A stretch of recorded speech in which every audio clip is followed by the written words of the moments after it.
सिकंदर जीत गया, झूठी कहानी अपने सामने रखी गई। एकलव्य दलित, अंगूठा कट गया बेचारे का।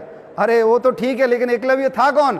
और जब द्रोणाचार्य ने उसका परिचय पूछा तो उसने कहा मैं जरासंध के प्रधान सेनापति हिरण्यधनु का बेटा हूं। ये बात छुपाई गई अपने से।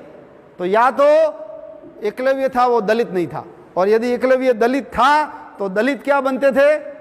प्रधान सेनापति बनते थे। लेकिन ये छुपाया गया। हमको बताया गया जीरो का आविष्कार किसने किया? किसका नाम आता है?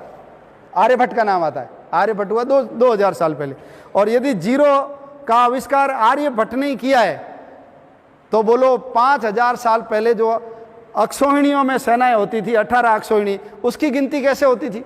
दुर्योधन के 100 भाई थे, तो क्या बिना जीरो के, बिना शून्य के ही पता लगे कि दुर्योधन के 100 भाई थे?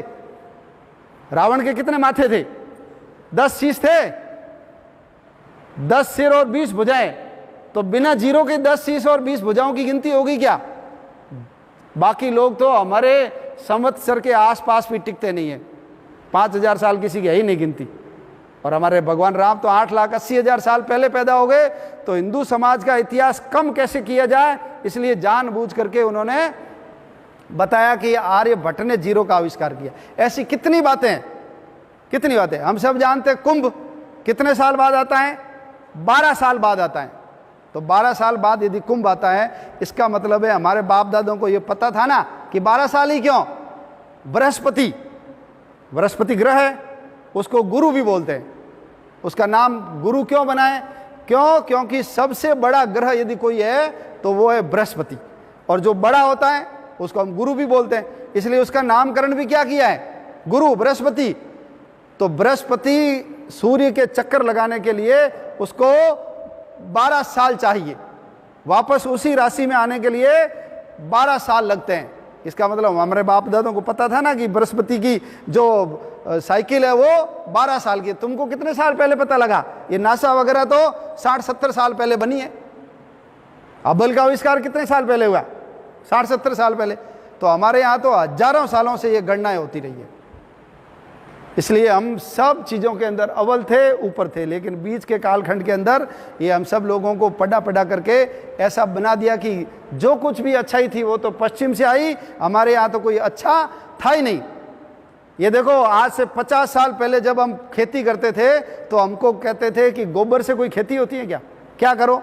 यूरिया काम लो, पेस्टिसाइड काम लो, कोई ये कीटनाशक छिड़को। लेकिन आज जब इसके दुष्परिणाम सामने आए तो सब लोग क्या बोलने लगे?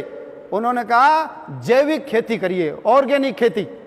जब हम जड़ी बूटियों से इलाज करते थे, फूल पत्तियों से कभी इलाज होता है क्या? लेकिन आज बोलो सब लोग हर्बल मेडिसिन के ऊपर आए कि नहीं आए? ये अभी ये बूस्ट और ये सिंकारा और ये जितने हैं ना बच्चों को पिलाते हैं, ये सब गायब हो गए। बचाने का काम किसने किया? हमारे काढ़े नहीं किया। हम कोई नीम गिलो हिलाते थे, कोई काली मिर्च है, कोई अदरक है, इसी से इलाज हुआ। आज हमारी बात के ऊपर वो वहाँ पर वापस हम प्रकृति की पूजा करते थे। पेड़ों की पूजा करो, नदियों की करो, पर्वतों की करो। लोग कहते हैं ये बहुत 6ठी शताब्दी में जी रहे। लेकिन अब लोग कह रहे हैं कि इको फ्रेंडली नेचर यदि डेवलपमेंट नहीं किया तो आने वाले समय में हम सब लोग मर जाएंगे।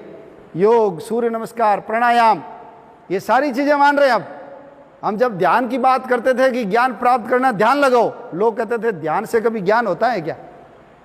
तो देखो आज के संदर्भ में हमारे हाथ में मोबाइल है, ये एक डिवाइस है, इसके अंदर सॉफ्टवेयर होता है, और डिवाइस भी है, सॉफ्टवेयर भी है, तो उसको कनेक्टिंग नेटवर्क भी चाहिए। तो भगवान ने हमारा ये जो शरीर है ना, ये हमारा डिवाइस है, इसके अंदर मन, बुद्धि, चित्त, अहंकार, ये इसका सॉफ्टवेयर है। और जब ध्यान लगाते हैं तो उस परमात्मा से हमारा कनेक्शन जुड़ता है।